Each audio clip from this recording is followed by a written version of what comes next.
Today session. आज के session में जुड़ने के लिए बहुत बहुत धन्यवाद। अभी सेशन स्टार्ट करने से पहले मैं थोड़ा सा आपको बता दूं कि जो हमारे सर्टिफिकेट्स हैं उसका जो रो है वो मेरे पास आ चुका है। अभी बस उसको जेपीजी में कन्वर्ट करके हम आपको मोस्ट प्रोबेबली कल इस सेशन से पहले पहले आप सबके सर्टिफिकेट मैं ग्रुप्स में फ्लोट कर दूंगा। और हो होगा तो हम जिनका रह जाएगा वो मुझे एक बार कॉल बैक या फिर ग्रुप में अब हमारे इंडिविजुअली मैसेज करके वो मुझे बता सकते हैं। तो आज का जो हमारा सेशन है उसकी जो स्टार्टिंग है वो पहले हमारे जो गेस्ट लेक्चर से ही होगी। तो मैं रिक्वेस्ट करूंगा डॉक्टर वंदना मैम से।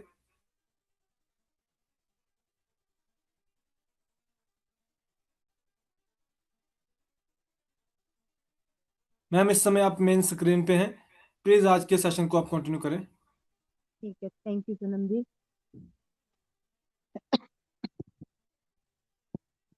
नमस्कार दोस्तों, सभी को नमस्कार है। लगता है कि सेशन अच्छे से समझ में आ रहे होंगे हम लोगों के। जैसे कि हमने गायनी में male reproductive organs, male reproductive system पे हम लोग डिस्कस कर रहे हैं। और सबसे पहले ऑर्गन आता है टेस्टिस।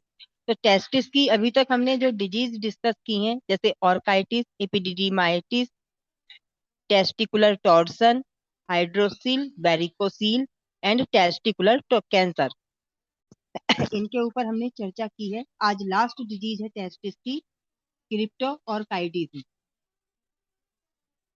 तो इसके ऊपर हम चर्चा करते हैं। क्रिप्टो ऑर्काइडिज्म कंजेनाइटल है, वह स्थिति जिसमें एक या दोनों टेस्टिस स्क्रोटम में नीचे नहीं आ पाते हैं। या तो वो अनडिसेंडेड टेस्टिस कहते हैं इसको, या ये रह जाता है आपका। कॉमनली अगर हम इसको समझें तो जब डेवलप होने के बाद अपनी जगह में वो नहीं पहुंचता है, तो या तो वो एब्डोमेन रीजन में रह जाता है, या फिर आपका जो आपका जांग का हिस्सा होता है वो इंट्रायूट्रीन उसमें रह जाता है, इन जिसको बोलते हैं इनगुइनल, जिसे हिंदी में अगर कहें जंघास जैसे बोलते हैं। आप अगर कूल्हा पकड़ेंगे अपने हाथ से, जब कूल्हों पर हाथ रखते हैं तो लोअर एब्डोमेन का और जांग का जो बीच का हिस्सा होता है उसको इनगुइनल बोलते हैं, वहां पर रह जाता है। टेस्टिस पूरी तरह से डेवलप होने के बाद नीचे नहीं जा पाता स्क्रोटम। तो ये जो कंडीशन है क्रिप्टो ऑर्काइटिस कहलाती है।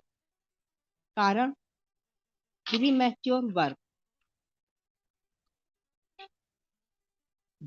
टाइम से पहले अगर किसी का बर्थ हुआ है, उसमें ऑर्गन सही से डेवलप नहीं हो पाया है, तब ये कंडीशन दिखाई देगी।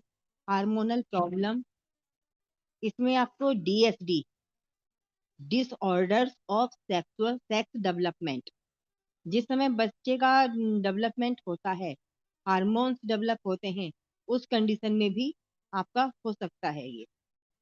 दूसरा, टेस्टोस्टेरोन लेवल कम रहता है, डाउन होता है, जिस वजह से ये प्रॉब्लम दिखाई देती है। जेनेटिक फैक्टर्स, यदि फैमिली में किसी के साथ ऐसा हुआ है तो फैमिली हिस्ट्री भी यहाँ पर डिपेंड करती है। इंट्रायूट्रीन डेवलपमेंटल डिफेक्ट, जैसे मैंने अभी बोला था कि स्क्रोटम में नीचे नहीं आ पाता है टेस्टिस, तो एब्डोमिन इनग्विनल कैनाल में रह जाएगा बीच में, और इनग्विनल कैनाल है वो उसमें नहीं जा पाता स्क्रोटम में। तो डिफेक्ट यहाँ से 3 लाइनों में कंप्लीट होता है। सबसे पहले एब्डोमन और इनग्विनल कैनाल में है तो वो एब्डोमन में रह जाएगा, और वहां अगर एब्डोमन में नहीं है तो इनग्विनल कैनाल से स्क्रोटम में नहीं पहुंचता है, वो वहां पर रह जाता है। टाइप नंबर 1, यूनिलेटरल, एक टेस्टिस नीचे नहीं आ पाती है। बाइलेटरल में दोनों टेस्टिस नीचे नहीं आ पाते हैं। इस अगर दोनों ही टेस्टिस नीचे नहीं आ पाते हैं तो इन फ्यूचर रिस्क रहता है इनफर्टिलिटी का। इनग्विनल, टेस्टिस इनग्विनल कैनाल में होता है। फोर्थ नंबर पर एब्डोमिनल, पेट के अंदर रह जाता है, इनसाइड ऑफ स्टमक। इनग्विनल कैनाल को GUBERNA, गुबरनाकुलम भी कहा जाता है। विकास ठीक से ना हो तो टेस्टिस कैनाल में ही रुक जाते हैं। कई बार अगर आपको रिपोर्ट में गुबरनाकुलम अगर वर्ड लिखा दे तो आप समझिए इनग्विनल कैनाल के अंदर है।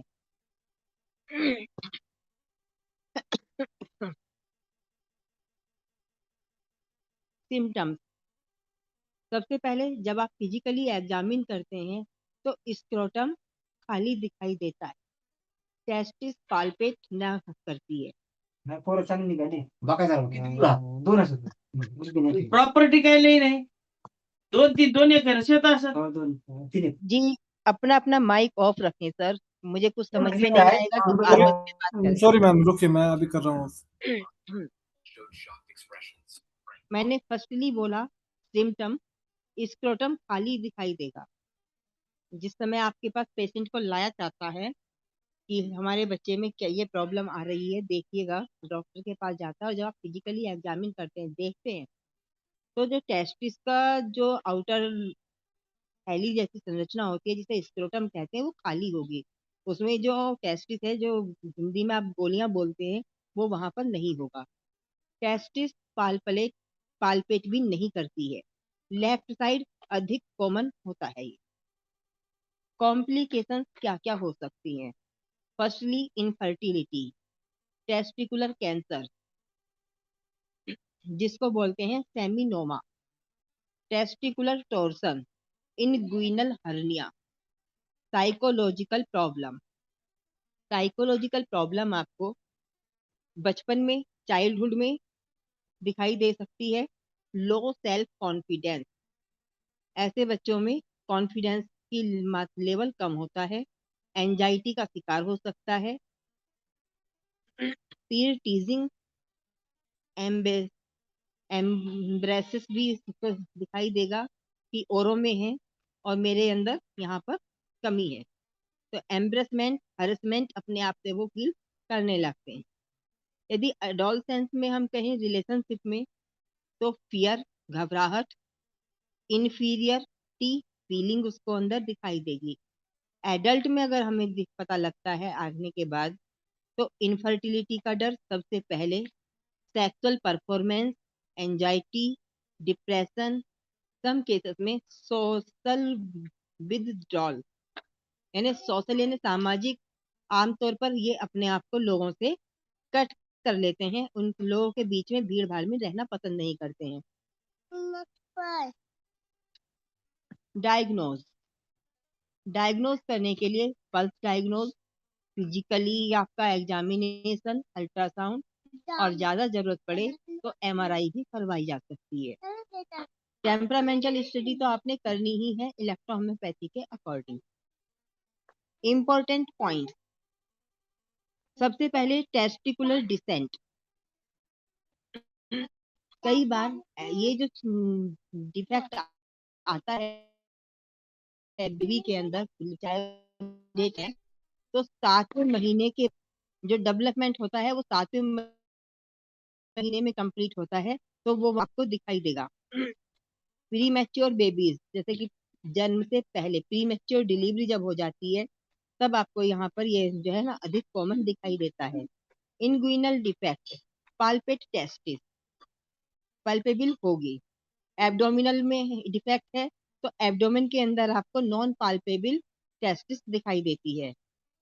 ट्रीटमेंट, कॉमन मेडिसिन है हमारी S3 और C3 मेल रिप्रोडक्टिव ऑर्गन्स की। साथ में इसके अंदर पॉइंट नंबर 8 और 22 इलेक्ट्रिसिटी पॉइंट है। पॉइंट नंबर 8 यल नर्व और पॉइंट नंबर 22 पेरिनियम। ये मेन इस ऑर्गन के लिए कॉमन पॉइंट हैं जिनके ऊपर RE अल्टरनेट YE या ब्लू इलेक्ट्रिसिटी अल्टरनेट DE का उपयोग कराया जाए तो पेशेंट को लाभ मिलेगा।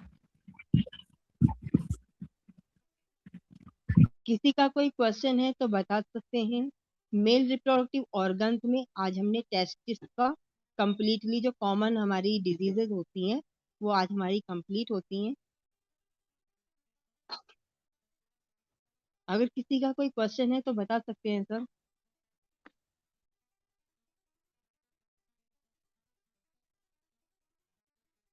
मैम लास्ट सेशन और जो आज का सेशन है उसका ना नोट्स एक बार प्रोवाइड करवा दीजिएगा प्लीज। हाँ, ये लास्ट आपका 2 रह गए थे, वो भी और ये भी आज मैं आपको प्रोवाइड कर दूंगा, जिससे कि आप अपने तरीके से सबको प्रोवाइड कर सके। Sure ma'am. ठीक है, तो थैंक यू सो मच। सभी को लगता है अच्छे से समझ में आया होगा। Hello ma'am. जी बोलिए। मैम आप टाइप में 2 टाइप्स बोले थे, उसमें क्या है? समझ में नहीं आया था वो पॉइंट। टाइप्स में जी जी मैम। देखिए, टेस्टिसा का अगर रिपोर्ट आपके पास पेशेंट से पहले रिपोर्ट आती है, यूनिलेटरल लिखा है, इसका मतलब है एक से एक टेस्टिस नीचे नहीं है स्क्रोटम में। अगर बाइलेटरल लिखा है तो दोनों ही टेस्टिस स्क्रोटम में नहीं है, नीचे नहीं आए हैं। वो एब्डोमेन में भी हो सकते हैं और इनग्विनल भी हो सकता है। यदि इन बाइलेटरल इनग्विनल है तो टेस्टिस आपकी जो इनग्विनल एरिया, जो हमारा आपका, मैंने पॉइंट नंबर 8 आपको बताया कि किरुअल नर्व का, तो किरुअल नर्व जो होती है आपकी कहाँ होती है? हाँ, जब आप कूल्हे पकड़ते हैं, उंगलियां जहाँ आपकी टच होती हैं, जंग जिसे जांग बोलते हैं, तो उस एरिया में ये पेट का निचला हिस्सा और जांग के बीच में लोअर एब्डोमेन का पार्ट वो कहलाता है। तो वहाँ इन्ग्विनल एरिया कैनाल है, उसमें वो रह जाती है, वो नीचे टेस्टिस में नहीं जा पाती है। और यदि वहाँ चौथे नंबर पे मैंने बोला था एब्डोमिनल, यदि एब्डोमिनल डेवलपमेंट तो हुआ पर वो एब्डोमेन से नीचे स्क्रोटम में नहीं जा पाया, ऊपर ही रह गया, तो वो एब्डोमिनल कहलाता है, जिसे बोलते हैं पेट के अंदर ही रह गया टेस्टिस, बाहर आगे नहीं जा पाया जहां उसे अपनी जगह पे पहुंचना था। ठीक है। समझ में आया और मैम। इनग्विनल कैनाल को गुबरनाकुलम कैनाल भी कहा जाता है।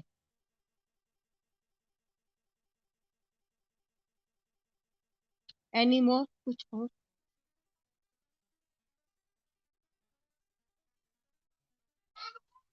तो thank you very much Sanam ji. Over, आप कंटिन्यू करिएगा। धन्यवाद, मैं आपको नोट्स प्रोवाइड करता हूँ तब तक। Thank you ma'am. ओके।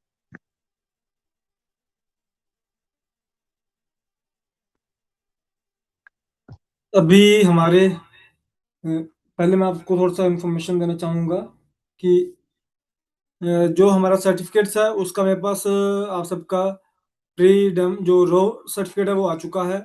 अभी बस उसमें नेम करेक्शंस कुछ का जो भी रहने वाला था उसको हम करके, और कल मैं आपको इस सेशन से पहले पहले आप सबके जो सर्टिफिकेट्स हैं वो प्रोवाइड करवा दूंगा।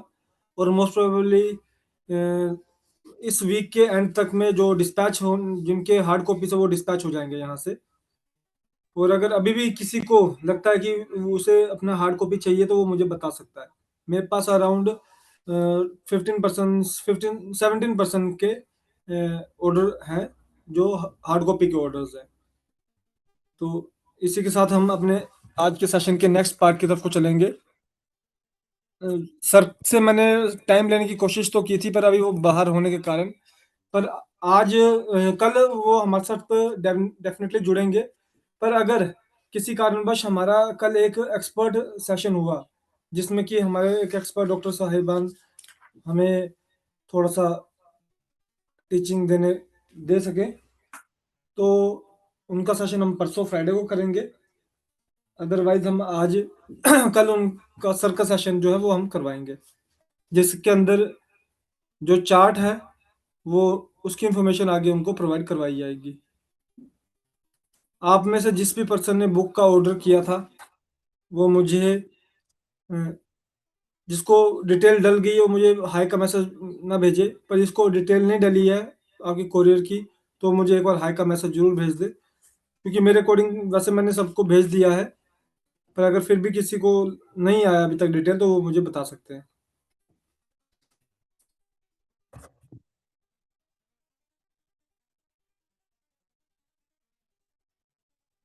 तो हम उस दिन हमने स्कोरोफ्लोसो चार्ट को पूरा स्टडी किया था, पूरा चार्ट क्रिएट किया था प्लांट स्पेस। उसमें common remedy and unique remedy को हमने मेंशन किया था।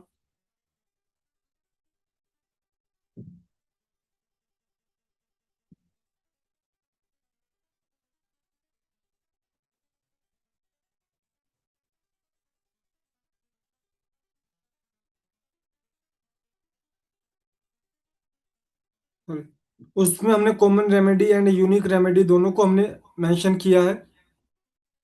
जो हमारा चार्ट बना था, अभी हम S1 टू S12 के जो मेन 5 कॉमन प्लांट्स है उसके ऊपर डिस्कस कर रहे थे, जिसमें से हमने 2 प्लांट्स का डिस्कशन कर लिया था। अब हम नेक्स्ट आगे चलेंगे।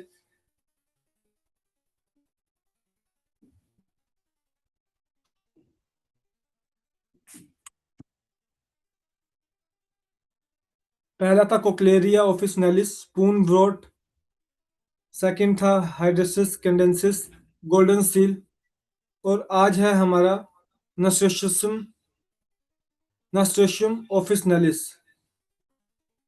जिसका कॉमन नेम है वाटर क्रैस। अभी इसके प्रॉपर्टीज के ऊपर हम थोड़ा सा डिस्कस करेंगे। Excrete toxins out of body through urine, sweat, stool.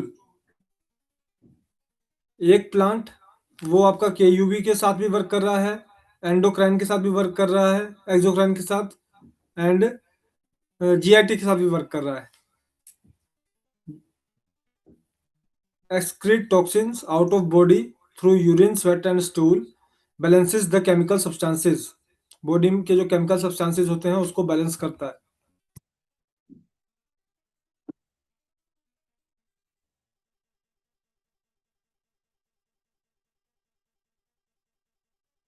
Second, antidotes tobacco. Tobacco जो होता है उसके एंटी एडिक्शन, टबैको एडिक्शन के लिए आपका ये प्लांट यूज होता है। देन नार्कोसिस, किसी भी तरह का सब्सटेंस अब्यूज, चाहे वो केमिकल या नॉन केमिकल बेस्ड सब्सटेंस हो, जैसे कि आपका अदर जो भी लोकल सब्सटेंसेस होते हैं, आप अपने एरिया में आपको कोई ना कोई ऐसे केमिकल या नॉन केमिकल बेस्ड सब्सटेंसेस के अब्यूज के पर्सन देखने को मिलेंगे।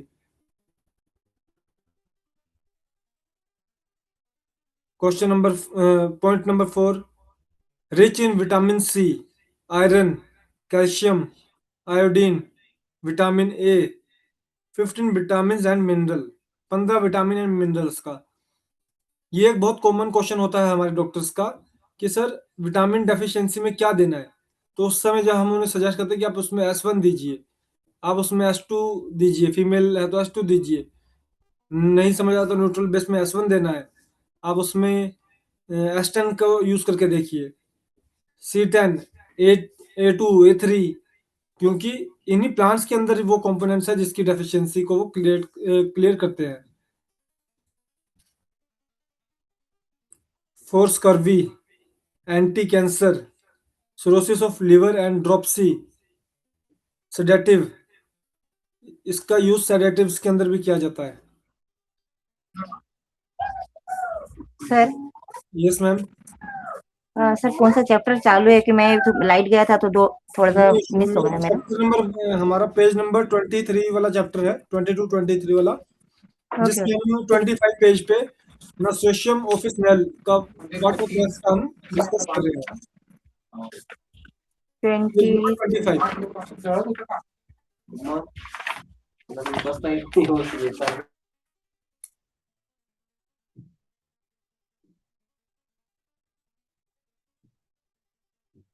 न्यूरोस्थेनिया, then scrobatic, then constipation, urinary tract, urinary apparatuses, जैसे कि आपका ब्लैडर हो गया, एफ्रोडिजियक।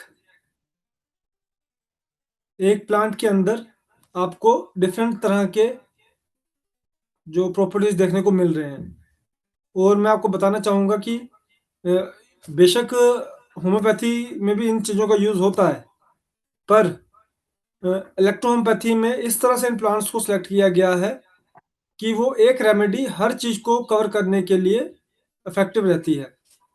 तो ये हमारा कॉमन प्लांट में थर्ड प्लांट था, नस्टेशन ऑफिसनेले, जिसका कॉमन नेम है वाटर क्रस। अब प्लांट नंबर 4, मेट्रिकेरिया कैमोमिला, जिसका कॉमन नेम है कैमोमाइल, मेट्रिकेरिया कैमोमिला। इसकी जो प्रॉपर्टीज है उसको बताते हुए मैं थोड़ा सा आपको बताना चाहूंगा। स्टमक, देन आईबीएस के ऊपर वर्क करता है, gentle sleep, laxatives, antibacterial, anti fungal, anti spasmodic, anti flatulence, anti acid, stops coffee abuse. Coffee means कि कैफीन। ये इसके प्रॉपर्टीज थे। एक बार फिर से मैं रिपीट करूंगा। Stomach, IBS, gentle sleep, laxative, जो हम किसी के पेट के डिस्टरबेंस के लिए लैक्सेटिव्स देते हैं, antibacterial, anti fungal, anti spasmodic, spasms, body spasms होते हैं, anti flatulence, anti acid, and stop coffee abuse. ये इसके प्रॉपर्टीज हैं। Temperament, irritable, snappish, desire stimulant, anger and violent, obstinate, ugly behaviour, cross uncivil, and quarrelsome. ये हमारा जो लो लो metabolism है उसके साथ ज्यादा जुड़ता हुआ ये आपको प्लांट देखने को मिल रहा है। S1 to S6 में यूज होता है, एंड S11 एंड S12 में भी यूज होता है। एंड नेक्स्ट हमारा जो कॉमन प्लांट है, फिफ्थ हमारा कॉमन प्लांट, जो कि S1 to S12 में यूज होता है,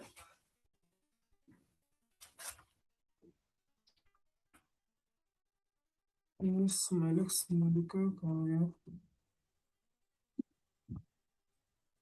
सर 26 पेज रह गया, बाकी रह गया। 27, 26, ओके सॉरी, थैंक यू। 1 2 26 नहीं किया हमने, 26 एंड 27 नहीं किया हमने, है ना? जी सर, ये रह गया। ओके, हम मैट्रिक एरिया में आ गए हैं, सॉरी। सर सर अभी तुसी लागो फरफेरा इस पेज का पूरा कर लो तब करना वो। जी जी तब हो सर, जाएगा। जो आपका S1 है, S1, सर जी, स्माइलिक्स मेडिका स्क्रोपुलस नोडिस रह गया। जी जी जी जी, मैट्रिक एरिया कैमोमिला आपका S1 to S6 and S11 to S12 का कॉमन प्लांट है। और तुसिलागो फरफेरा जो है ये भी हमारा कॉमन प्लांट है अप टू S11। तुसिलागो का जो प्रॉपर्टीज है ये है intercurrent remedy, blood purifier, cough remedy mostly in tuberculosis,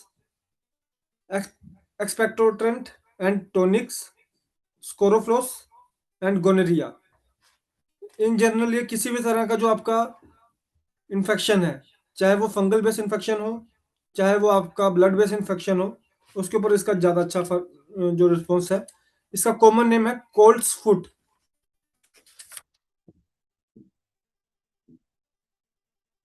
ये हमारा यूज होता है S1 to S11 में, S12 में और S लास्ट में इसका यूज नहीं होता है।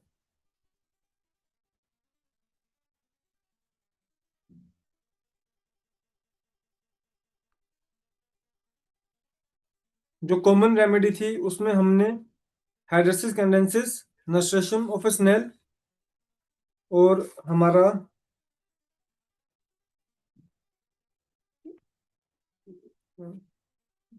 सॉरी एक मिनट, यस, कोक्लेरिया ऑफ स्नेलिस, ये 3 प्लांट हो गए। अब हम स्कोरोफ्लोरिया नोडोसा एंड स्माइलक्स मेडिका, जो कि हमारे S1 to S12 में सारे कॉमन है।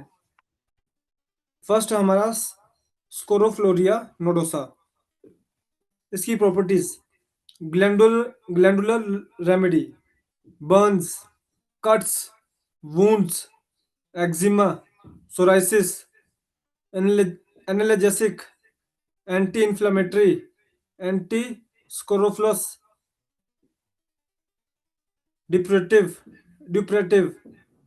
diuretic, stimulate lymphatic system, enlarged glands, scrofulous swelling, hemorrhoids, and nodistic in breast। एक बार मैं इसको फिर से रिपीट करूंगा इसकी प्रॉपर्टीज को। स्कोरोफ्लोरिया नोडोसा की कॉमन नेम है fig wort, FIG fig, WORT wort. Glandular remedy है ये। बर्न, कट एंड वुंड्स, किसी भी तरह की एक्सटर्नल आपकी कंडीशन आई है उसके अंदर भी अच्छा वर्क करती है। Then eczema, psoriasis, and analgesic and anti inflammatory, skin की भी किसी भी तरह की कंडीशन के ऊपर भी अच्छा वर्क करती है। Anti scrofulous, depurative, diuretic, stimulate lymphatic system, enlarged glands, scrofulous swelling, hemorrhoids, and nodistis in breast। इसका टेम्परामेंट अगर देखा जाए तो किस तरह का रहता है ये despondency, much troubled about the past and very apprehensive about the future, miserable and sluggish, feeling in mind while moving. ये भी आपका लो मेटाबॉलिज्म की तरफ ज्यादा इंडिकेट कर रहा है।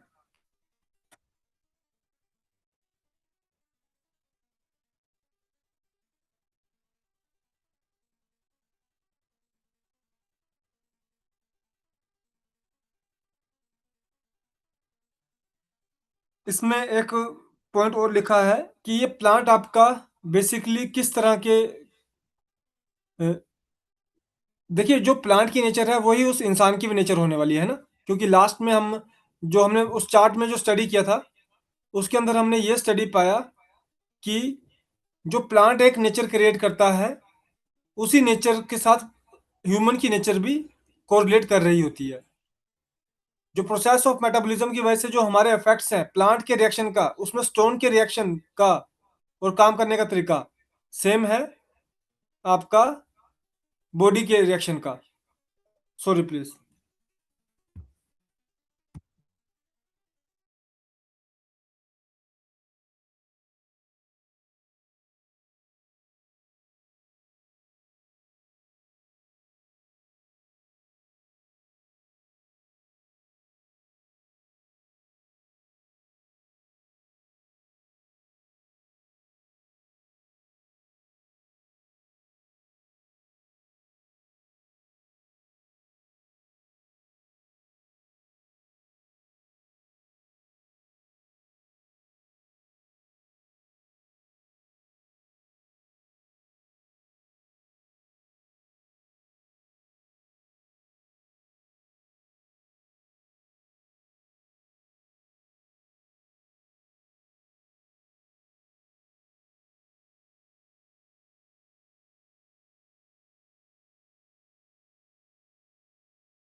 तो जो हमारे मिनरल्स होते हैं और प्लांट्स होते हैं उसके जो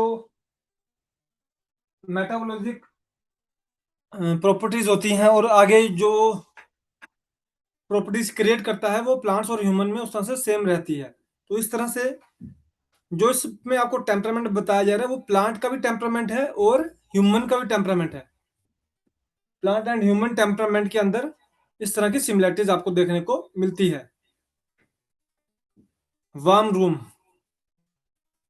इसका मतलब कि ये प्लांट जो है ये बेटर प्रिजर्व वार्म रूम में होता है, और उसके साथ ही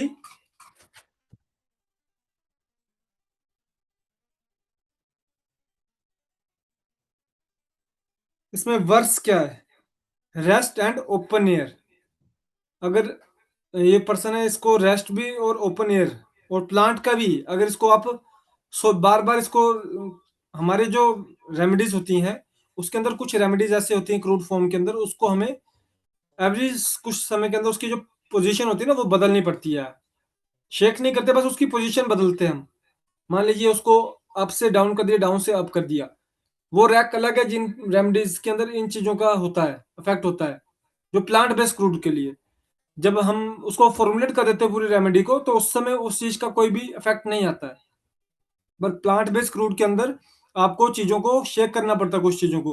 और कुछ चीजें ऐसी होती हैं जिसको जब आपने एक बार यूज किया तो उसके बाद आपको उसका पूरा जो उसको ओपन कर दिया, उसको हमने यूज किया था, बेशक उसमें से 1 ml क्यों ना निकाला हो, पर उसका पूरा होल कंटेनर आपको चेंज करना पड़ता है। तो इस तरह के भी कई चीजें होती हैं जो प्रॉपर्टीज इसमें बताई जा रही है। S1 to S12 and APP में आपका ये प्लांट यूज होता है। देन स्माइलस मेडिका, इसकी प्रॉपर्टीज में blood purifier, skin, urinary system, increase urine output, digestive, liver protector, increase precipitation, immune system, rheumatic, STD, lymph promoter, anti-inflammatory, bactericidal, fungicidal, bacteriocidal, fungicidal, anti mutagenic, cellular protector है, blood cancer, neuron protector. देखिए एक plant अभी, पर ये maximum जो plants है ये S1 के अंदर, जब S1 को हम होल को स्टडी करेंगे, S1 को यूनिवर्सल रेमेडी क्यों कहा गया है, वो सिर्फ इन्हीं कारण की वजह से, क्योंकि उसके जो प्लांट्स हैं वो एवरी चीज को, हर तरह के सिम्टम, हर तरह के सिम्टम्स एंड प्रॉपर्टीज को, पेशेंट की हर तरह की कंडीशन को वो क्योर करने में समर्थ रखता है। ये आपके S1 के प्रॉपर्टीज होती हैं। इसका temperament, depression and anxiety, thinks about the food he has been eating, cause nausea, sensitive, easily offended, taciturn, despondent, gloomy without cause, also with cause। ये आपका ज्यादा हाई मेटाबॉलिज्म की तरफ को थोड़ा सा जा रहा है। Better uncovering, warmth and standing, worse touch, pressure, tight clothes, sitting.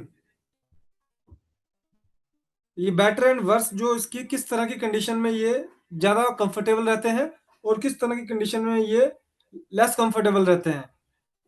इसमें ह्यूमन एंड प्लांट बेस्ड दोनों को ही हम एक साथ लेके चले हैं, क्योंकि इस बुक का जो मेन कॉन्सेप्ट ही यही है, ह्यूमन एंड प्लांट की यूनिफिकेशन। हमने मेटाबॉलिज्म जब स्टार्ट किया था उसमें हमने जब चार्ट बनाया प्लांट से शुरू किया था, वो लास्ट में जीन्स तक आते आते वो ह्यूमन के साथ कन्वर्ट हो गया है ना, ह्यूमन के अंदर मर्ज हो गया। यूजेस है इसके S1 to S12, WEN1 and APP।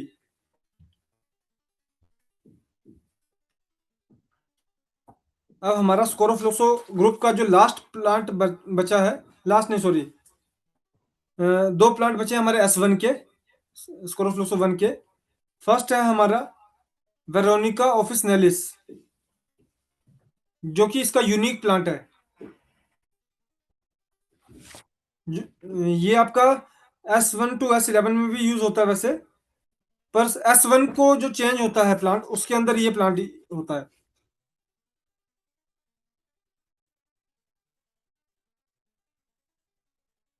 Veronica officinalis, cough, cancer, abdominal, healer, blood purifier, kidney, diuretic, expectorant, heart, liver, skin, triglycerides, reduce blood cholesterol, heart tonic, stimulant, bile producer, mucosal cavity, balances blood and lymph, abdominal. Use है इसके S1 to S11 और WEN1 में।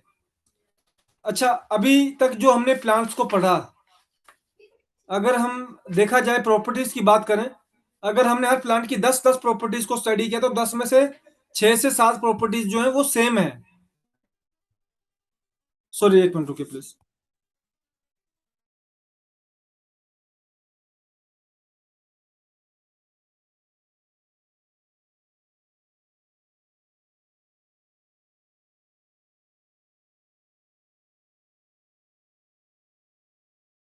जब हम properties को अगर देख रहे हैं तो उसमें यही पाएंगे कि अगर 10 प्रॉपर्टीज हमने हर प्लांट की डिस्कस की तो 10 में से 6 property, maximum minimum to minimum 6 properties जो है वो हर प्लांट की सेम है। तो ऐसा क्यों किया गया होगा कि एक रेमेडी के अंदर सेम प्रॉपर्टी वाले 10 प्लांट को, 9 प्लांट को, 8 प्लांट का यूज किया जा रहा है ना? तो उसमें मेन जो है वो आपका टेम्परामेंट इंक्लूड होता है, क्योंकि मैटी जी ने जब टेम्परामेंट को स्टडी किया तो उन्होंने सिर्फ ह्यूमन टेम्परामेंट को नहीं, उन्होंने प्लांट के टेम्परामेंट को भी स्टडी किया होगा। अभी इसमें जो मैक्सिमम जो है वो प्लांट के, जब हम टेम्परामेंट को स्टडी करेंगे, लास्ट में हम जब कंक्लूजन करेंगे, हर जैसे मान लीजिए स्कोरोफ्लोसो के हमने 26 प्लांट्स थे, तो उनके जब हम टेम्परामेंट को कंक्लूजन करेंगे तो उसमें पाएंगे कि ये जो पर्टिकुलर किस टेम्परामेंट की तरफ को ज्यादा ये लीन है मेडिसिन, किस तरफ टेम्परामेंट बेस पे, चाहे वो आपका मेटाबॉलिक टेम्परामेंट के बेस पे हो, हाई मेटाबॉलिज्म, लो मेटाबॉलिज्म, मिक्स मेटाबॉलिज्म, या फिर आपका ब्लड एंड लिम्फ मेटाबॉलिज्म के बेस पे हो। तो इस तरह से इसमें जो आपका एस ग्रुप के कॉमन प्लांट्स खत्म होते हैं। अब हम यूनिक प्लांट में आएंगे। स्कोरोफ्लोसो का जो स्कोरोफ्लोसो 1 का यूनिक प्लांट है स्ट्रिक्नोस नक्स वोमिका, जिसका कॉमन नेम है vomiting nut. Strychnos nux vomica, common name vomiting nut. इसकी प्रॉपर्टीज, ये स्टिमुलेंट है, GIT, abdominal, appetite, constipation, gastric tonic, dyspepsia, irritative bowel syndrome and nervous system. ये इसकी unique plant properties थे। तो इसमें अगर हम देखें तो आउट ऑफ 9 हमारी जो 7 प्रॉपर्टीज हैं वो प्योरली आपकी जीआईटी ट्रैक की और लिम्फ बेस प्रॉपर्टीज ये ज्यादा शो कर रहा है। अब आगे हम टेम्परामेंट में अगर जाएं इसकी, diligent, fast, hard working, desire wine, chilly, anger violent, fastidious, hypersensitive, thin, quick, active, critic, fiery, pessimistic, hypochondriasis, craves for spicy food, fast food, choke, drugs, tobacco, love fast fat food, tolerance weak but desire fast food, angry, impatient। ये temperament plant के अगर maximum consumption पे भी increase हो सकते हैं, और इस टेम्परामेंट वाले पर्सन के ऊपर ये जो प्लांट है, ये जो रेमेडी है वो बहुत अच्छा वर्क करने वाली है। और अगर देखा जाए तो इसमें आपका मैक्सिमम जो रेमेडी इस प्लांट की जो टेम्परामेंटल इंडिकेशन है वो हाई मेटाबॉलिज्म की तरफ को ज्यादा है, कुछ चीजों को छोड़ के। डिजायर क्या है इसकी? Coffee, wine and other substances. Coffee, wine and other substances में अगर कॉमन देखा जाए तो ये स्टिमुलेंट्स होते हैं। ये बॉडी को स्टिमुलेशन करके कोई आपकी स्टिमुलेशन करके उसको डाउन करता है, कोई स्टिमुलेशन करके अप करता है, हाई करता है ना। तो इस तरह की इसके जो डिजायर्स है, इसमें वर्ड्स क्या है? Open air, morning, cold open air है, अनकवरिंग है, नॉइज है, ऑर्डर है, टच है, लाइट है। इस तरह की जो कंडीशंस है वो उसको वर्स्ट कंडीशन की तरफ को लेके जाती हैं। वर्स का मीन्स कि उसके बिहेव करने का तरीका, उसके सुनने का तरीका, प्लांट की प्रिजर्वेशन का तरीका, क्योंकि जो हम बात कर रहे हैं वो प्लांट एंड ह्यूमन दोनों के सेम कंसिडरेशन के ऊपर बात कर रहे हैं। और ड्रीम्स कैसे होते हैं इसके? Full of bustle, fast walking, hurry, जिसमें कि वो सपने में वो ज्यादा थोड़ा सा सेंसिटिविटी में होता है, या किसी भी चीज को जल्दी जल्दी कर रहा होता है, इस तरह के उसमें आपको सपने देखने को मिलते हैं। और लास्ट यूजेस में ये आपका S1 का यूनिक प्लांट है, उसके साथ ही आपका C15 में भी यूज किया जाता है। अब अभी हमने स्कोरोफ्लोसो ग्रुप के जो रेमेडीज उसको हमने स्टडी किया है पूरा, उसके साथ हमने स्कोरोफ्लोसो 1 का जो यूनिक प्लांट था उसको स्टडी किया। क्या इस इंफॉर्मेशन के अंदर किसी को कोई कंफ्यूजन या किसी का कोई क्वेश्चन, कोई किसी तरह की, मान लीजिए कोई जानकारी चाह रहा हो कि ऐसा क्यों हम डिस्कस कर रहे हैं, पर्टिकुलर इंफॉर्मेशन को किस बेस पे डिस्कस किया जा रहा है? सर जी सर। सर जी ये जैसे आपने बताया कि मेडिसिन के टेम्परामेंट और पेशेंट के टेम्परामेंट को मैच करके बनाई गई हैं, प्लांट्स एंड पर्सन के टेम्परामेंट को जी मैच करते हैं। तो सर जैसे अगर अपन किसी पेशेंट में, जैसे आपने अभी नक्स भूमिका का बताया, जी तो क्या सिंगल प्लांट रेमेडी भी मिलती है क्या अपने पास? नहीं सर, वही तो आखिर में देखिए, इलेक्ट्रोहोम्योपैथी जो कॉम्प्लेक्स बेस्ड रेमेडी है, ठीक है, और इसमें जो सबसे ज्यादा इफेक्ट होता है ना, वो जो नेचर इसकी जो डिसाइड करती है, वो इसका जो यूनिक प्लांट होता है वो डिसाइड करता है। अगर जी मैं जी बात करूं S1 की बात करूं ना, तो इसमें अभी हमने कितने आपके 1 2 3 4 5 6 7 8 9 प्लांट्स हमने डिस्कस किए, ठीक है। तो जी 9 में से आपके जो 7 प्लांट थे ना, वो प्योरली लो मेटाबॉलिज्म और मिक्स में लो की तरफ को इंडिकेशन वाले प्लांट्स थे। पर जी जो जी इसका यूनिक प्लांट है, जो इसकी प्रॉपर्टी को डिसाइड कर रहा है, वो प्योरली वो हाई मेटाबॉलिज्म रेट की तरफ का प्लांट है ना। तो जी सर, अब जैसे आपने अभी नक्स भूमिका में बताया, जी जी तो जी उसमें जो आपने प्लांट का टेम्परामेंट बताया ना, उसमें पेशेंट के पूरे मिल रहे हैं। बिल्कुल। पर तो देखिए, इसमें जैसे अब अगर उसमें आप एस वन पेशेंट को दे रहे हैं। अब लास्ट में अब मैं आपको इसी चीज को अगर मैं आपको आगे लेके जाऊं ना, तो हम्म, अभी जैसे मुझे पूरा, अब जब हम इस पूरी बुक को जब स्टडी कर लेंगे तो ये इन्फॉर्मेशन हमारी 100% बिल्कुल क्लियर हो जाएगी। पर अगर मैं आपको एक इजीली शब्द में बताऊं, बेशक उसकी जो टेम्परामेंट है वो नेक्स्ट वोमिका वाले प्लांट से मिल रहे हैं, पर अगर उसका जी जो जी पेशेंट का जो बेसिक टेम्परामेंट है वो जी लो मेटाबॉलिज्म वाला नहीं हुआ, तो कहीं ना कहीं हम्म, पे S1 उसको उस तरह से अफेक्ट नहीं कर पाएगी। हाँ, मैं जो यही कह रहा हूँ सर, जो यही है मेरा मेटाबॉलिक रेट सवाल। वाला जो उसकी जो रेमेडी है जो अफेक्ट करेगी। पर वहीं हम्म, पर ये बात भी 100% श्योर कर दी गई है रेमेडी के अंदर कि वो अफेक्ट करे ही करे रेमेडी, चाहे वो माइनर करे चाहे वो मिनिमल करे, है ना। क्योंकि S1 के अंदर अगर देखा जाए सिर्फ 1 2 प्लांट की जो रेमेडी जो प्रॉपर्टीज है और जो टेम्परामेंट है वो हाई मेटाबॉलिक टेम्परामेंट की तरफ को ज्यादा है। बाकी जो प्लांट की रेमेडी है वो लो एंड मिक्स में लो की तरफ को ज्यादा है ना। तो इसलिए वो जी दोनों पे वर्क करने वाली है, पर स्पेसिफिकली सबसे अच्छा रिस्पॉन्स वो हाई मेटाबॉलिक रेट वाले पर्सन पे ज्यादा अच्छा रिस्पॉन्स करेगी, जी लो जी मेटाबॉलिक को छोड़ के। पर जहां पे S1 का यूज करना है, फॉर एग्जांपल आपको न्यूरोलॉजिकल डिसऑर्डर पे जब आपको S1 का यूज करना है, तो आपको जी उसमें चाहे हाई मेटाबॉलिक वाला हो चाहे लो मेटाबॉलिक वाला हो, उसमें आपको वो यूज करना ही पड़ेगा। मैं नेक्स्ट क्वेश्चन से पहले मैं आपको एक और बात बता दूं, जो ये इंफॉर्मेशन है ना, ये हमारा, देखिए एक होता है प्राइमरी बेस फॉर्मूला, हर तरह की मेडिसिन सिस्टम के अंदर कुछ चीजें ऐसी होती हैं जो आपको हर तरह के डिजीज में कॉमन रिस्पॉन्स लेने के लिए, जिसको हम as a first aid disease remedy हम लेते हैं। तो ये हमारी फर्स्ट एड रेमेडीज की तरह ही हम बात कर रहे हैं अभी। बाद में जो स्पेसिफिकेशन, अब जब हम S2 के ऊपर जाएंगे तो वो आपकी स्पेसिफिक रेमेडी ज्यादा बन जाएगी, जिसमें कि वो उसके जो बेसिक जो टेम्परामेंटल इंडिकेशन है और जो आपका यूनिक प्लांट रेमेडी के टेम्परामेंटल इंडिकेशन है, वो कंबाइन होकर उसको थोड़ा चेंज कर देती है। तो इसमें पहली बार का जो फॉर्मूला है वो हम डिजीज बेस करेंगे, पर बाद में जब हमने चेंजेस करने पेशेंट के अंदर, उस समय ये जो इन्फॉर्मेशन हमारे माइंड में होनी चाहिए कि S1 की जो टेम्परामेंटल जो स्पेसिफिकेशन है वो इस तरफ को ज्यादा है, आपका C1 को छोड़ के या आपका A2 को छोड़ के, है ना। तो जब ये इन्फॉर्मेशन पूरी आपको मालूम पड़ जाएगी, तो उस समय जब आप अपना एक्सपर्ट फॉर्मूला बनाने वाले हैं, जब आपको एक्सपर्ट कोई फॉर्मूला देता है ना, तो वो आपको इस बेस के ऊपर देता है, क्योंकि उसको इस चीज का जानकारी कुदरती तौर पे बन चुकी होती है। अभी हम नेक्स्ट क्वेश्चन की तरफ को जाएंगे। जी सर बोलिए।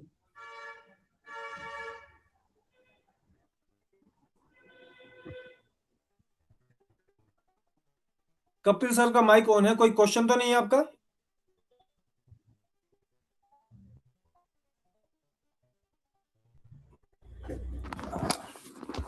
सर एक पेशेंट है अपना। हेलो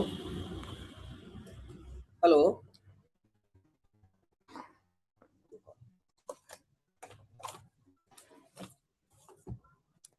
जी सर हेलो। बोलिए।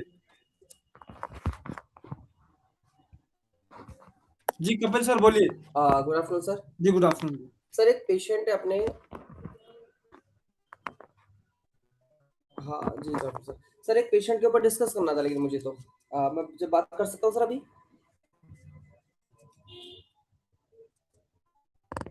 वॉइस चली गई वॉइस।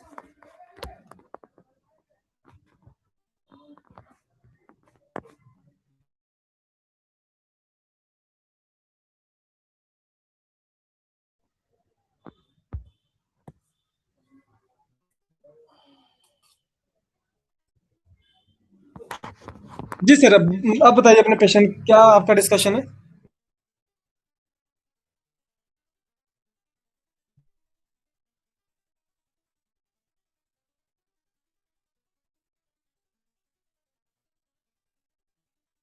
सर अभी? जी जी बोलिए सर। हेलो जी अब बोलिए सर। हेलो। हाँ सर एक जी सर एक माउथ कैंसर पेशेंट है सर अपना, देहरादून से। एज सर उनकी 43 है। जी जी। तो सर उनको ल्यूकोप्लेसिया करके जो माउथ में सर जो उनको पैच आए हुए थे, उनको दोनों तरफ से सर, लेफ्ट राइट दोनों में सर छोटे छोटे पिल्स आए हुए, छोटे छोटे दाने सर, व्हाइट कलर के। जी तो पेशेंट की शिकायत ये है सर, उसके टंग पे व्हाइट कलर से जो लेयर आ जाती है, व्हाइट कलर की लेयर आई हुई है। तो पेशेंट थोड़ा घबराया हुआ है सर उसके लिए। ओके। तो मैंने जो उनको फॉर्मूला दे रखा था सर, अपना बुक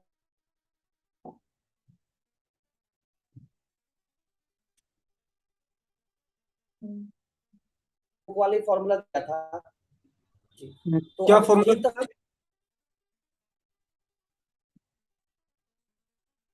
सबको रिलीफ है।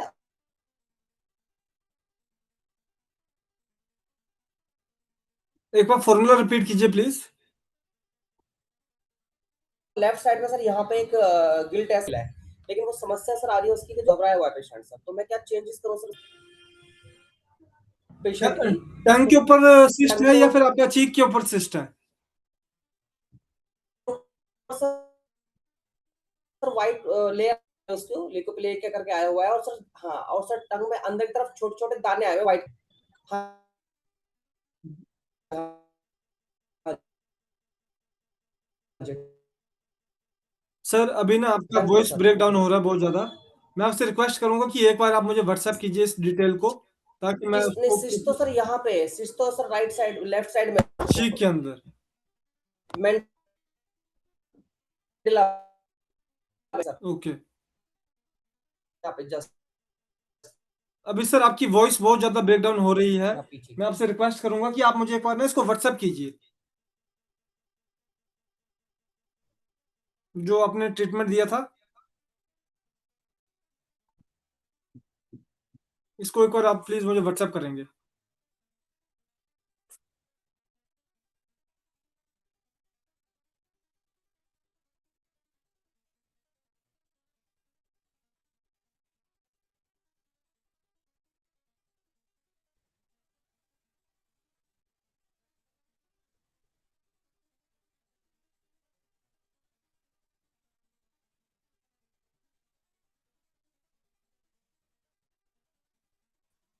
Hello sir.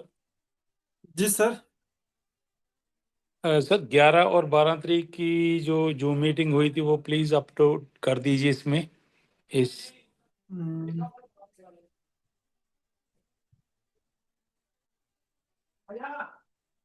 11 सर, 11 हमारा 11 फरवरी को, सॉरी मुझे एक बार चेक करना पड़ेगा।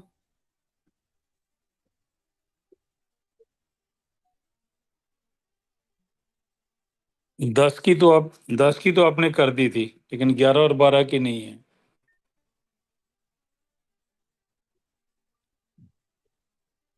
सर आप एक बार चेक कीजिएगा, 11 फरवरी की तो है।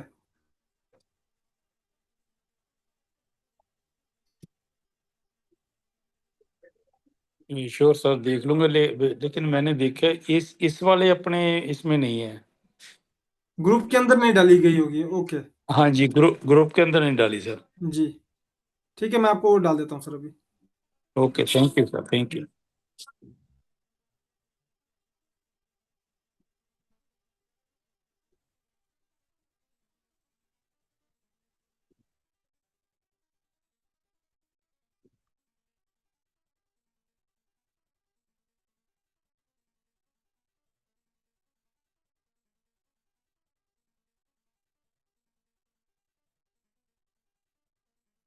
अभी हमारा जो नेक्स्ट सेशन है सर एनाटॉमी। अपने जी सर। अपना ये पैरालिसिस वाला जो पेशेंट चल रहा है, 65 एज है, जी उनका मैंने आपको MRI सेंड कर दिया है। आप ओके। एक बार चेक कर लेना, अगर अभी समय ज्यादा लगेगा तो फिर हम बाद में बात कर लेंगे। आराम है, अभी थोड़ा स्लो है। जी उनकी जो छोटी छोटी नसें हैं वो ब्लॉकेज में हैं, और अभी जो बड़ी हैं वो ब्लॉकेज में नहीं है, वो ठीक है। जी जनरली वो उसमें आया है।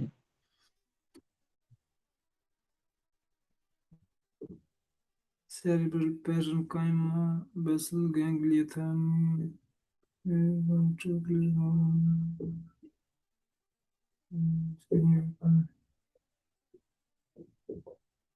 चलिए इसके लिए तो एक बार सर से भी डिस्कस करना पड़ेगा ना, तो जब जी उनसे हम डिस्कस कर लेंगे जी तो फिर मैं आपको इसका फीडबैक डाल दूंगा सर एक बार।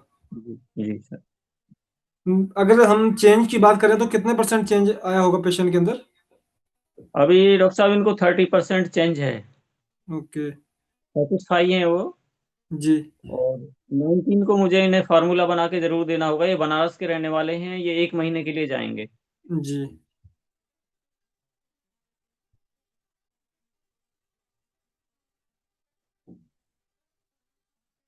और सर आपसे रिक्वेस्ट है कि प्लीज अपना जो एड्रेस है ना वो पूरा डाल दीजिए एक बार, जी, विद मेरा कोड, अपने विद पिन कोड। जी जी जी जी।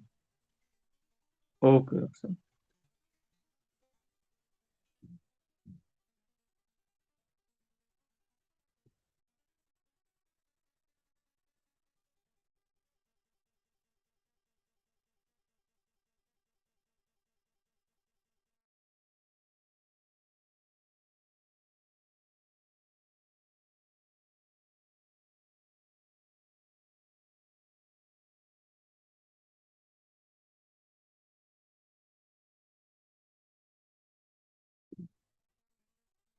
हमने एक बार पहले भी ये सारी इंफॉर्मेशन डिस्कस की है, पर इस तरह से ब्रीफ में नहीं की थी। पर इन जनरल में हमने हर प्लांट के जो कुछ इंडिकेशंस होते हैं और उसका मेन ऑर्गन बेस फंक्शन, कि जीआईटी पे वर्क करती है तो किस पे वर्क कर रही है, अगर वो केयू पे वर्क करता है प्लांट, तो इस तरह से हमने वो इंफॉर्मेशन शेयर की है। जब हमने लास्ट टाइम मटेरियल मेडिका को स्टडी किया था तो उसमें हमने A to Z सारे प्लांट्स को डिस्कस कर रखा है एक बार के लिए, 114 प्लांट्स को। पर अभी का जो ये जो डिस्कशन है वो डिफरेंट आपका टेम्परामेंट को लेके ज़्यादा होने वाला है, क्योंकि लास्ट में आपका टेम्परामेंट ही उस चीज़ को चेंज करके बताएगा कि किस तरह से आपका प्लांट का टेम्परामेंट ह्यूमन टेम्परामेंट से जुड़ के आप एक अच्छा रेमेडी के अंदर एक अच्छा रिस्पॉन्स ले सकते हैं अपने पेशेंट के ऊपर। कल हम अगर हमारा गेस्ट लेक्चर नहीं होता है बड़ा, तो उसमें फिर हम अ, अपने नेक्स्ट आगे बढ़ेंगे। अदरवाइज सर अवेलेबल होंगे, फिर हम सर से थोड़ा सा डिस्कशन करेंगे। तो इस तरह से कल का हमारा शेड्यूल रहेगा।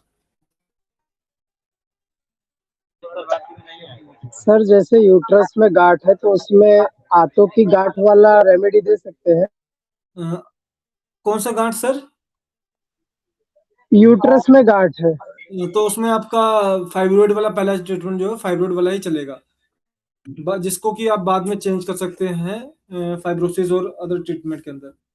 पर पहला जो है वो फाइब्रोइड का ट्रीटमेंट ही चलेगा उसमें।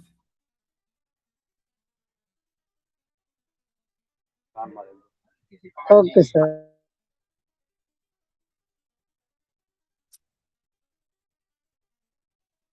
शुभम, आप हमारे साथ जुड़ चुके हैं, आप एक बार अपना कैमरा ऑन करेंगे?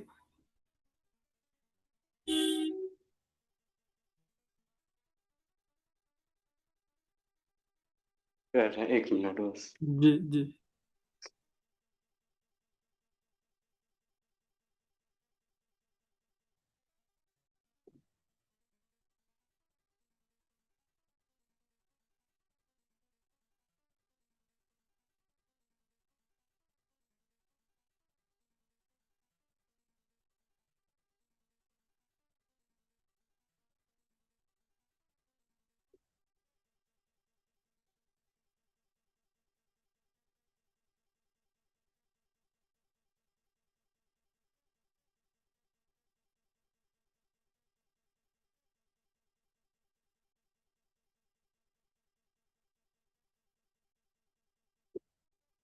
होता है मतलब कि बहुत हल्का बोन, जो मतलब बहुत कमजोर टाइप का होता है, उस टाइप का ये बोन होता है, कार्टिलेजियस टाइप का, और इसी शेप का होता है।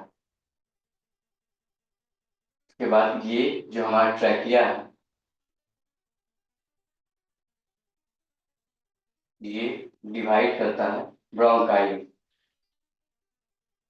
एक ब्रोंकाई हमारे राइट लंग्स में जाता है और दूसरा ब्रोंकाई जो है वो हमारे लेफ्ट लंग्स में जाता है। उसके बाद ये जो हमारा ब्रोंकाई है ये डिवाइड करता है। पहले फर्स्ट बार जो डिवाइड करता है उसको हम लोग प्राइमरी ब्रोंक्यूल्स कहते हैं, ब्रोंक्यूल्स। फिर यही फिर से डिवाइड करता है जिसको हम लोग सेकेंडरी ब्रोंक्यूल्स कहते हैं। फिर ये सेकेंडरी ब्रोंक्यूल्स फिर से एक बार डिवाइड करता है जिसको हम लोग टर्सरी ब्रोंक्यूल्स कहते हैं। फिर यही जो ब्रोंक्यूल्स हमारा पूरा लंग्स में होता है, इसी से अटैच हमारा एल्वोलाई का जो बैलून लाइक शेप होता है, ग्रेप्स लाइक शेप होता है, मतलब कि अंगूर जैसा होता है। और ये टोटल ये जो एल्वोलाई, ये टोटल हमारे जो एक लंग्स में है वो 300 मिलियन अप्रॉक्स होता है।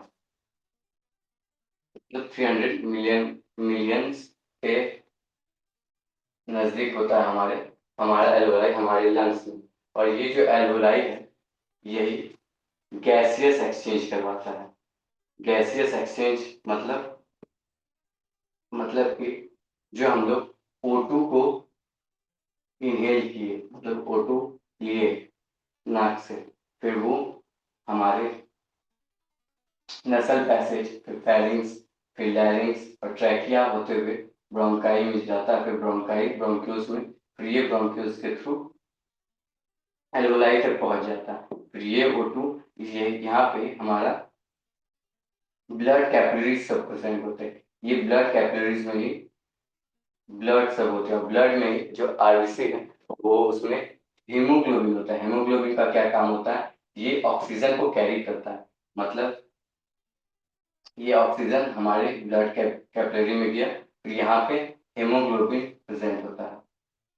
हेमोग्लोबिन हेमोग्लोबिन क्या करता है? इस O2 को कैरी किया, मतलब इस O2 को लिया, फिर ये हेमोग्लोबिन लेके गया सेल तक।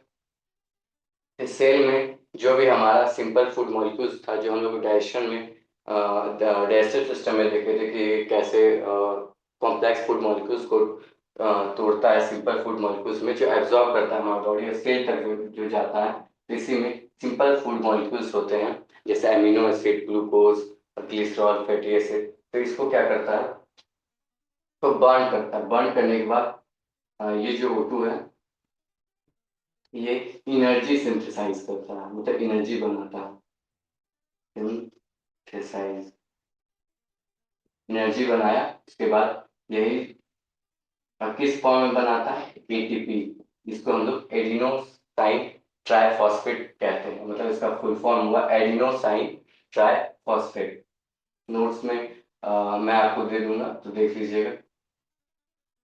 एटीपी इस फॉर्म में मतलब जो एनर्जी सिंथेसाइज हुआ किस फॉर्म में, एटीपी एडिनोसाइन ट्राइफॉस्फेट।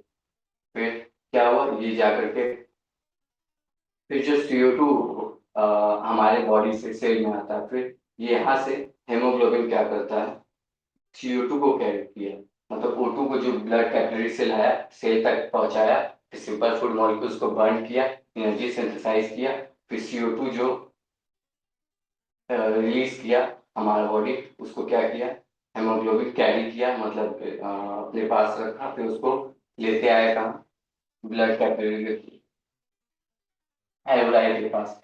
फिर ये यहाँ एल्वोलाई में जाकर के CO2 छोड़ दिया, फिर ये CO2 जाते जाते हमारे ट्रैकिया, लैरिंग्स, फेरिंग्स, नसल पैसेज होते हुए ये हमारे नाक से रिलीज आउट हो गया, मतलब हमारे नोज से CO2 मतलब हमारे बॉडी से बाहर निकल गया। और फिर ये जो हमारा लंग्स है, जो ये पूरा जो स्पेस देख रहे हैं, इसको हम लोग कहते हैं थोरैसिक कैविटी। थोरैसिक कैविटी जहाँ पर हमारा लंग्स रहता है उसको हम लोग थोरैसिक कैविटी कहते हैं। और ये जो हमारा लंग्स है ये दो होता है, और ये इसके ऊपर एक लेयर होता है जो इसको प्रोटेक्ट करने का काम करता है, इसको हम लोग प्लूरल PLEURAL प्लूरल लेयर भी कहते हैं। ये क्या काम करता है, ये इसको प्रोटेक्ट करता है, और इसी के बीच में प्लूरल फ्लूइड प्रेजेंट होते हैं।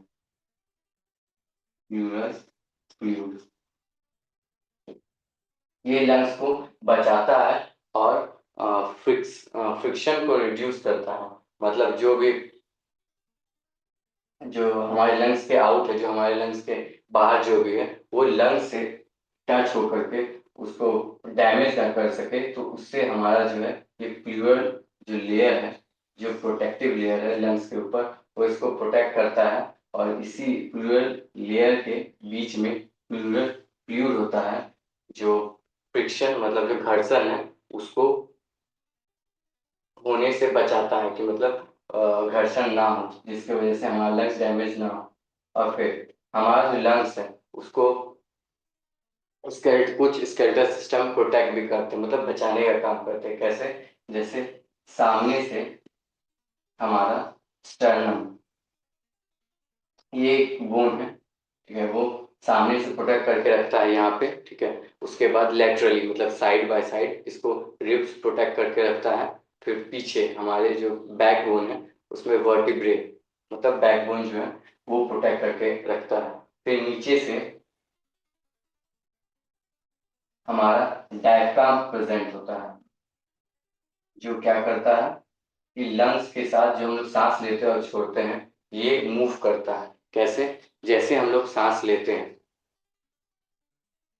तो ये कॉन्ट्रैक्ट करता है, लेकिन कॉन्ट्रैक्ट ये अलग डायरेक्शन में करता है। कैसे, जैसे हम लोग सांस लिए तो ये नॉर्मल इस फॉर्म में रहता है हमारा डायफ्राम। डायफ्राम जो है जैसे हम लोग सांस लिए तो ये ऐसे कॉन्ट्रैक्ट करता है, फिर जैसे हम लोग सांस छोड़े तो वो रिलैक्स जो करता है, मतलब नॉर्मल फॉर्म में जो आता है वो ऐसे, सांस लिए तो डायफ्राम इस तरीके से हो जाता है, फिर जैसे हम लोग सांस छोड़े तो फिर वो नॉर्मल अपने रिलैक्स पोजीशन में आ जाता है डायफ्राम ऐसे।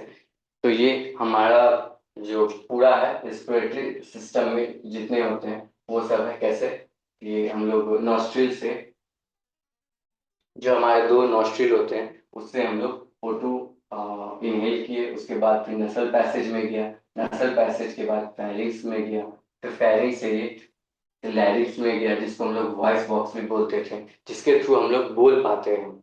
अगर ये लैरिंग्स नहीं होगा तो हम लोग बोल नहीं सकते हैं।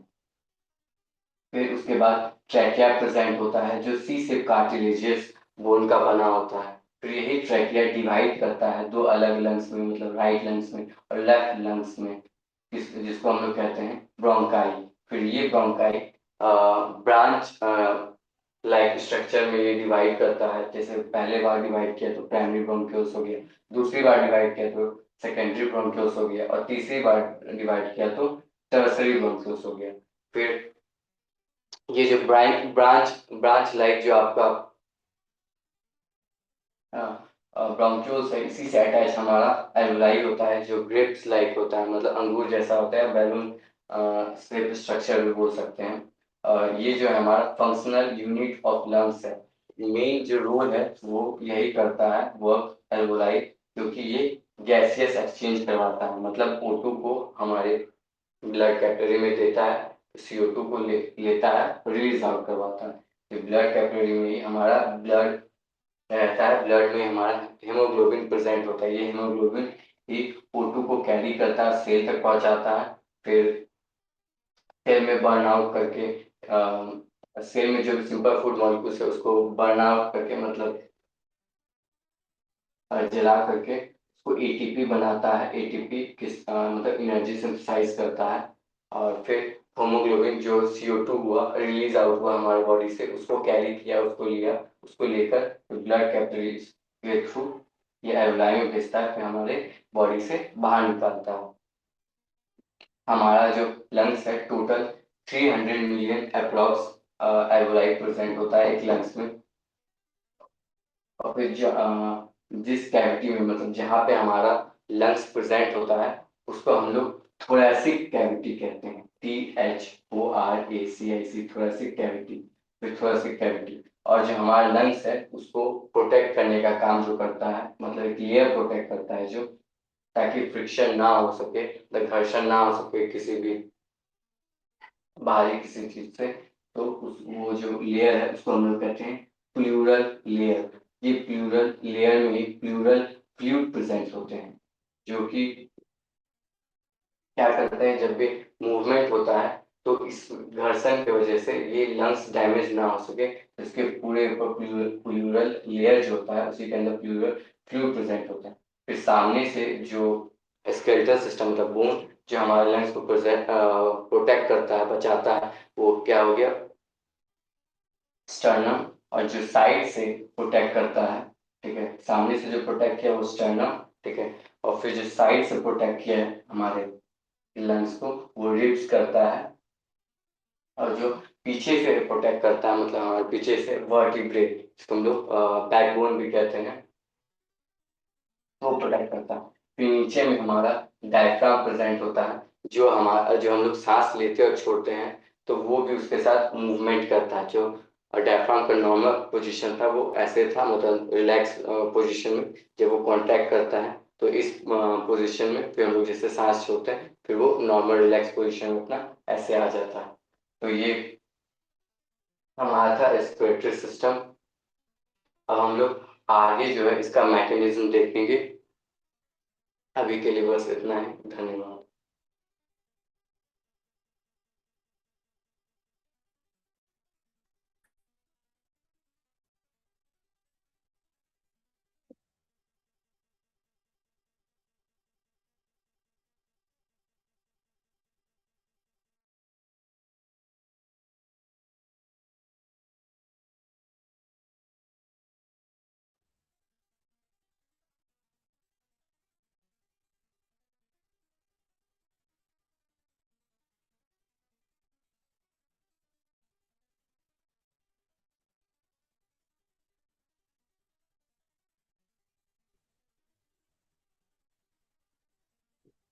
शुभम, अभी आप आगे जाएंगे, आगे करेंगे इसको एक्सप्लेन।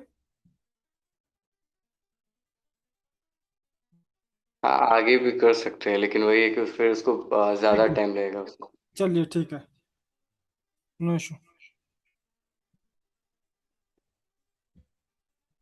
Thank you Shubham. अभी जैसा कि मैंने आपको बताया था कि हम इसका जो कंक्लूजन है वो कोशिश करेंगे by the end of April में हम इसका कंक्लूजन करें। आपका 15 अप्रैल तक हम इसको कंप्लीट कर लेंगे, जो पूरे टॉपिक को।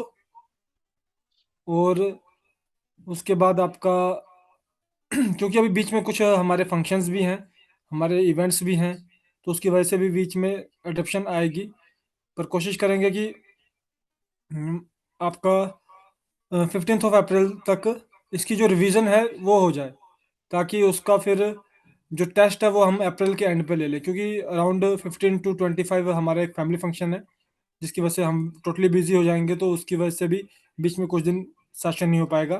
पर जैसे ही वो ख़त्म होता है फंक्शन, उसके बाद हम अपना जो इसका टेस्ट कंडक्ट कर लेंगे। तो प्लीज़ अभी शुरू से ही टेस्ट को भी प्रिपेयर करना शुरू रखिएगा।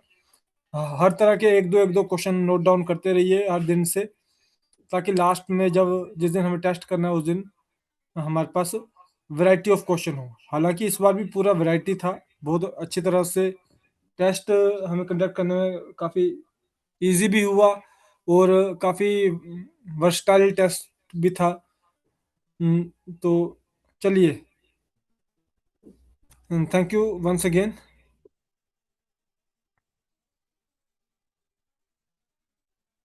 तो इसी के साथ हमारा आज का जो सेशन है वो ख़त्म होगा। कल के सेशन के लिए मैंने आपको बताया, अगर सर हमारे साथ जुड़ते हैं तो कल उनका पूरा प्रॉपर सेशन रहेगा, और उसके अलावा एक हमारा और शायद से सेशन हो सकता है। अगर वो हमारा सेशन होता है तो उसमें हम पूरा पार्टिसिपेट करेंगे।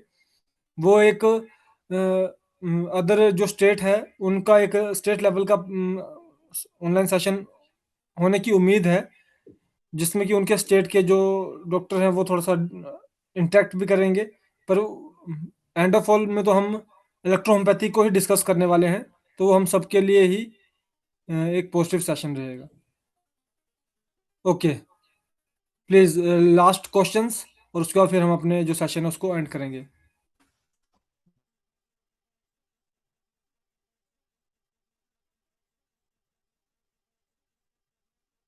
प्लीज अपने क्वेश्चन पूछे।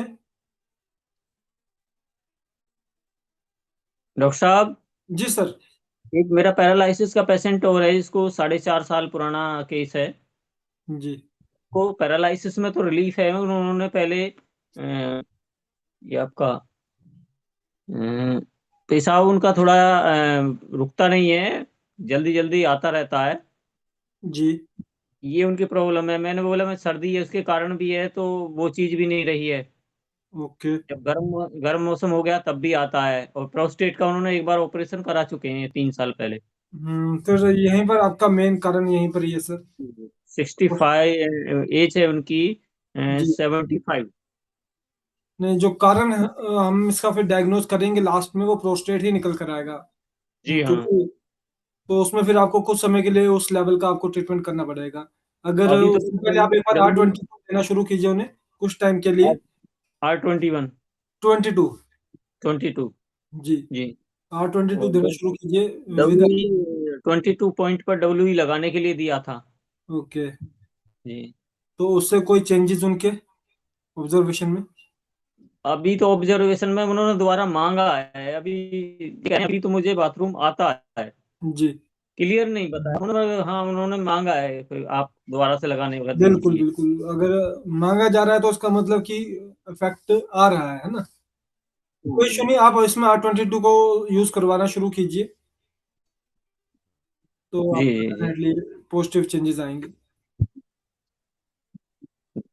Okay sir, thank you. Thank you. Next please.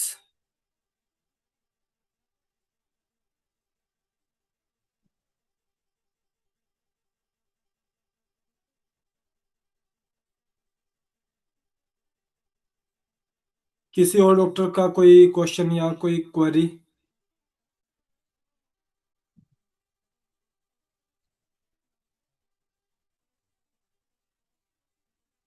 तो हेलो चलिए फिर हम अपने आज के सेशन को यहीं पर एंड करेंगे। सर, आवाज आ रही है? जी सर। सर, एक यूरिक एसिड बड़ा एक पेशेंट का 12.8 है, जी। तो उसके लिए क्या सजेस्ट करेंगे? उसका अ, कोई अल्ट्रासाउंड वगैरह है? जी। यूरिक एसिड 12.8 है। वो मैंने सुन लिया, उनका कोई अल्ट्रासाउंड है या आपके अकॉर्डिंग कोई डायग्नोज है उनका कि क्यों बड़ा हो सकता है उनका यूरिक एसिड? नहीं, डायग्नोस नहीं किया है। फिर आप एक बार उनका कोई अल्ट्रासाउंड ले लीजिए। अच्छा। और बेसिक बॉडी फंक्शन भी हमें क्लियर होने चाहिए कि कॉन्स्टिपेशन, एसिडिटी, मोर यूरिनेशन, लेस यूरिनेशन, फिर फैटिग, पेन्स, इस चीज को भी पूरा हमारा इन्फॉर्मेशन पूरा होना चाहिए हमारे पास। आपके पास guide to clinical practice book है ना? नहीं सर, लेने की अभी शुभम सर से ले लेंगे हम। जी जी, बस ठीक है, वो आपको फिर पूरा गाइड करेंगे सर। ठीक है। उसके अंदर सारे डिटेल्स, आपको किस तरह से पेशेंट का डिटेल क्रिएट करना है वो भी उसमें पूरा इन्फॉर्मेशन है। और जब आप उस चीज को करेंगे तो आपका पूरा जो डायग्नोज है वो क्रिएट हो जाएगा sir. Okay sir, thank you. जी।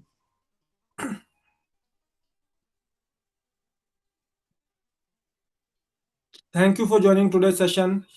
कल दोबारा 3 बजे हम मिलेंगे। पिछले कल का सेशन सर गुजरात ग्रुप वाले में ही भेजना है जो कि सोनोग्राफी करवाते हैं। सॉरी सर, जैसे एक अल्ट्रासाउंड है वो ग्रुप में भेजना है, तो ग्रुप कौन से वाले ग्रुप में भेजना है?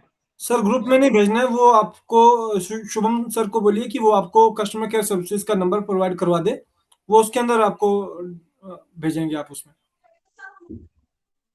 अपने रेडिएशन हेल्पलाइन नंबर पे। जी जी सर। Okay sir, thank you. Thank you. कल का सेशन अगर सर का सेशन रहेगा तो मैं मॉर्निंग में उसका जो भी हमारा सेशन रहेगा तो मैं उसको डिटेल जो है मॉर्निंग में डालूंगा कि कौन हमारे लेक्चर किस तरह का सेशन रहने वाला है, तो उस तरह से सारे जुड़ेंगे। अगर किसी कारणवश कल के सेशन को थोड़ा जल्दी करना पड़ा, 3 की जगह 2 बजे करना पड़ा, तो वो भी टाइमिंग मैं उसमें आपको डाल के बता दूंगा। क्योंकि कल का हमारा अगर मान लीजिए स्टेट वाइज सेशन हुआ तो हमको शायद से वो जल्दी करना पड़े, तो उसकी टाइमिंग इसलिए थोड़ा सा ग्रुप में नोटिस रखिएगा। Thank you for joining. Okay sir. जय इलेक्ट्रोपैथी, जय काउंसिलमेटी। जय सर। जी इलेक्ट्रोपैथी। जी, थैंक यू।